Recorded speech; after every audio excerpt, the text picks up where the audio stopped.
Hi friends, ಎಲ್ಲರಿಗೂ ನಮಸ್ಕಾರ.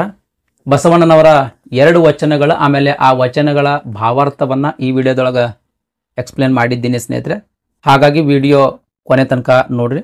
ಗೀತಾವ ಬಲ್ಲಾತ ಜಾಣನಲ್ಲ, ಮಾತ ಬಲ್ಲಾತ ಜಾಣನಲ್ಲ, ಜಾಣನು ಜಾಣನು ಆತ ಜಾಣನು ಲಿಂಗವ ನರೆನಂಬಿದಾತ, ಜಾಣನು ಜಂಗಮಕ್ಕೆ ಸವೆಸುವಾತ, ಆತ ಜಾಣನು ಜವನ ಬಾಯಲು ಬಾಲವ ಕೊಯ್ದು ಹೋದಾತ, ಆತ ಜಾಣನು ನಮ್ಮ ಕೂಡಲ ಸಂಗಮ ದೇವನ ಶರಣನು. ಈ ವಚನದಲ್ಲಿ ಬಸವಣ್ಣನವರು ಜಾಣತನದ ನಿಜವಾದ ಅರ್ಥವನ್ನು ವಿವರಿಸಿರುವಂಥದ್ದು. ಮೊದಲನೇ ಸಾಲಿನ ಅರ್ಥ, ಗೀತಾವ ಬಲ್ಲಾತ ಜಾಣನಲ್ಲ. ಕೇವಲ ಶಾಸ್ತ್ರ, ವೇದ, ಭಗವದ್ಗೀತೆ ಗ್ರಂಥಗಳನ್ನು ತಿಳಿದುಕೊಂಡಾತ ಅಥವಾ ಓದಿಕೊಂಡಾತ ಮಾತ್ರ ಜ್ಞಾನಿಯಾಗುವುದಿಲ್ಲ. ಗ್ರಂಥ ಪಾರಂಗತರಾದರೂ ಅಥವಾ ಪಂಡಿತರಾದರೂ ಕೂಡ ಆ ಜ್ಞಾನವನ್ನು ಆಚರಣೆಗೆ ತರದೆ ಇದ್ದರೆ ಅದರಿಂದ ಪ್ರಯೋಜನ ಇಲ್ಲ.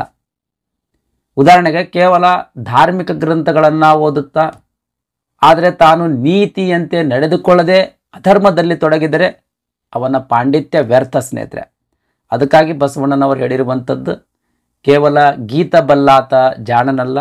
ಆ ಭಗವದ್ಗೀತೆ ಏನು ಓದಿರ್ತಾನಲ್ರಿ, ಆ ಓದಿರ್ತಕ್ಕಂಥದ್ದನ್ನು ನಿಜ ಜೀವನದಲ್ಲಿ ಅಳವಡಿಸ್ಕೊಳ್ಬೇಕು, ಅಂದ್ರೆ ಮಾತ್ರ ಆತ ಜಾಣನಾಗ್ತಾನ ಅಂತ ಬಸವಣ್ಣನವರ ನಿಲುವು. ನೆಕ್ಸ್ಟ್, ಮಾತ ಬಲ್ಲಾತ ಜಾಣನಲ್ಲ. ಕೇವಲ ಬುದ್ಧಿವಾದ ಹೇಳುವವನು ಜ್ಞಾನಿಯಲ್ಲ ಸ್ನೇಹಿತರೆ.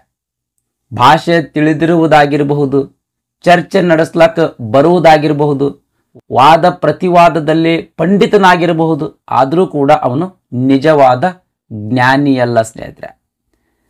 ಜ್ಞಾನಿ ಯಾರು ಅಂತಂದ್ರೆ ತನ್ನ ಜೀವನದಲ್ಲಿ ಧಾರ್ಮಿಕ ತತ್ವಗಳನ್ನು ಅವನು ಪಾಲಿಸ್ಬೇಕು ಸ್ನೇಹಿತರೆ.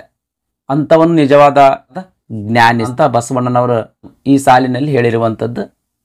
ನೆಕ್ಸ್ಟ್, ಜಾಣನು ಜಾಣನು ಆತ ಜಾಣನು ಲಿಂಗವ ನೆರೆ ನಂಬಿದಾತ.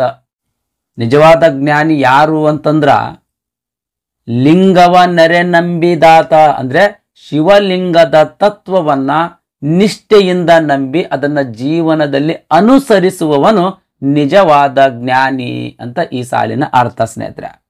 ಆಧ್ಯಾತ್ಮಿಕ ತತ್ವವನ್ನು ತಿಳಿದುಕೊಂಡು ಅದನ್ನು ಜೀವನದಲ್ಲಿ ಅಳವಡಿಸಿಕೊಂಡು ಬಾಳುವವನೇ ನಿಜವಾದ ಜ್ಞಾನಿ ಅಂತ ಈ ಸಾಲಿನ ಅರ್ಥ ಸ್ನೇಹಿತರೆ.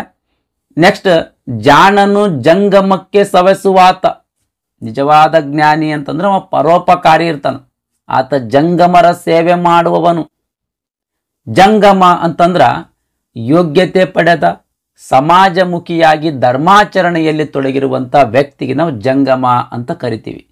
ಅಂಥ ಜಂಗಮರ ಸೇವೆ ಮಾಡುವವನೇ ನಿಜವಾದ ಜಾಣ ಅಂತ ಬಸವಣ್ಣನವರು ಹೇಳಿರುವಂಥದ್ದು. ದೇವರಲ್ಲಿ ನಂಬಿಕೆಯಿಂದ ಜಂಗಮರ ಸೇವೆಯ ಮೂಲಕ ತಮ್ಮ ಜೀವನವನ್ನು ಯಾರು ನಡೆಸ್ತಾರೋ ಅವರು ನಿಜವಾದ ಜಾಣರು. ಒಬ್ಬ ನಿಜವಾದ ಜ್ಞಾನಿ ಸಮಾಜದ ಕಲ್ಯಾಣಕ್ಕಾಗಿ ಶ್ರಮಿಸ್ತಾನ, ಭಕ್ತಿ, ದಯೆ, ಸೇವಾ ಮನೋಭಾವ ಹೊಂದಿರ್ತಾನ ಅಂತನ್ನೋದು ಈ ಸಾಲಿನ ಅರ್ಥ. ನೆಕ್ಸ್ಟ್, ಆತ ಜಾಣನು ಜವನ ಬಾಯಲು ಬಾಲವ ಕೊಯ್ದು ಹೋದಾತ. ಯಾರು ಜಾಣರಿ? ಜವನ ಪದದ ಅರ್ಥ ಏನ್ರಿ? ಜವನ ಅಂತಂದ್ರೆ ಅಜ್ಞಾನಿ ಅಥವಾ ಅಹಂಕಾರಿ ಅಥವಾ ಸ್ವಾರ್ಥಪರ ವ್ಯಕ್ತಿ. ಬಾಯಲು ಬಾಲ ಅಂತಂದ್ರೆ ಅಹಂಕಾರದ ಮೂಲ, ಮೋಹ, ದ್ವೇಷ, ಅಸತ್ಯ. ಕೊಯ್ದು ಹೋದಾತ ಅಂತಂದ್ರೆ ಅಜ್ಞಾನವನ್ನು ಸಂಪೂರ್ಣವಾಗಿ ನಿವಾರಿಸಿಕೊಂಡವನು, ಅಹಂಕಾರವನ್ನು ಸಂಪೂರ್ಣವಾಗಿ ಕತ್ತರಿಸಿದವನು ಅಂತ ಅರ್ಥ ಆಗ್ತದೆ. ಆತ ಜಾಣನು ಜವನ ಬಾಯಲು ಬಾಲವ ಕೊಯ್ದು ಹೋದಾತ ಅಂತಂದ್ರೆ ಈ ಸಾಲಿನ ಅರ್ಥ, ಯಾರು ತಮ್ಮ ಅಹಂಕಾರ, ಅಜ್ಞಾನ, ಸ್ವಾರ್ಥವನ್ನು ಸಂಪೂರ್ಣವಾಗಿ ತೊಡೆದು ಹಾಕ್ತಾರೋ ಅವರೇ ನಿಜವಾದ ಜಾಣರು ಅಂತನ್ನೋದು ಈ ಸಾಲಿನ ಅರ್ಥ. ನೆಕ್ಸ್ಟ್, ಆತ ಜಾಣನು ನಮ್ಮ ಕೂಡಲ ಸಂಗಮ ದೇವನ ಶರಣನು. ಈ ಸಾಲಿನ ಅರ್ಥ, ಯಾರು ಇಲ್ಲಿ ಕೂಡಲ ಸಂಗಮ ದೇವನ ಅಂತಂದ್ರೆ ದೇವರು ಸ್ನೇಹಿತರೆ, ಶಿವ, ಸಾಕ್ಷಾತ್ ಶಿವ. ಯಾರು ದೇವರ ಶರಣರಾಗಿರುತ್ತಾರೋ ಅಥವಾ ಭಕ್ತರಾಗಿರುತ್ತಾರೋ ಅವರೇ ನಿಜವಾದ ಜಾಣರು ಅಥವಾ ನಿಜವಾದ ಜ್ಞಾನಿಗಳು ಅಂತ ಈ ಸಾಲಿನ ಅರ್ಥ. ಇಲ್ಲಿ ಜಾಣತನ ಅಂತಂದ್ರ ಭಕ್ತಿಯ ಮೂಲಕ ಸತ್ಯವನ್ನ ಅರಿತು ಮೌಲ್ಯಯುತ ಜೀವನ ನಡೆಸುವುದು ಅಂತ ಅರ್ಥ ಸ್ನೇಹಿತರೆ. ಇದಿಷ್ಟು ಈ ವಚನದ ಸಾರಾಂಶ. ನೆಕ್ಸ್ಟ್ ವಚನ, ದೇವನೊಬ್ಬ ನಾಮ ಹಲವು, ಪರಮ ಪತಿವ್ರತೆಗೆ ಗಂಡನೊಬ್ಬ, ಮತ್ತೊಂದ ಕೆರಗಿದರೆ ಕಿವಿ ಮೂಗ ಕೊಯ್ಯುವನು, ಹಲವು ದೈವದೆ ಎಂಜಲು ತಿಂಬುವರ ನೇನೆಂಬೆ ಕೂಡಲ ಸಂಗಮ ದೇವ.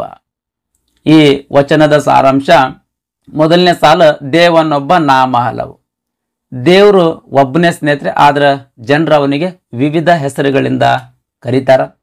ಉದಾಹರಣೆಗೆ ನಾವು ವಿಷ್ಣು, ಶಿವ, ರಾಮ, ಕೃಷ್ಣ, ಅಲ್ಲ, ಯೇಸು ಈ ರೀತಿ ಇತ್ಯಾದಿ ಬೇರೆ ಬೇರೆ ಹೆಸರುಗಳಿಂದ ನಾವು ಕರಿತೀವಿ. ಆದರೆ ದೇವರು ಮಾತ್ರ ಒಬ್ಬನೇ, ಅಂದ್ರೆ ದೇವರ ತತ್ವ ಒಂದೇ ಸ್ನೇಹಿತರೆ. ನೆಕ್ಸ್ಟ್, ಪರಮ ಪತಿವ್ರತೆಗೆ ಗಂಡನೊಬ್ಬ, ಅಂದ್ರೆ ಶುದ್ಧ ಪತಿವ್ರತೆಗೆ ಅಂದ್ರೆ ನಿಜವಾದ ನಿಷ್ಠಾವಂತ ಹೆಂಡತಿಗೆ ಒಬ್ಬನೇ ಗಂಡ ಇರ್ತಾನ.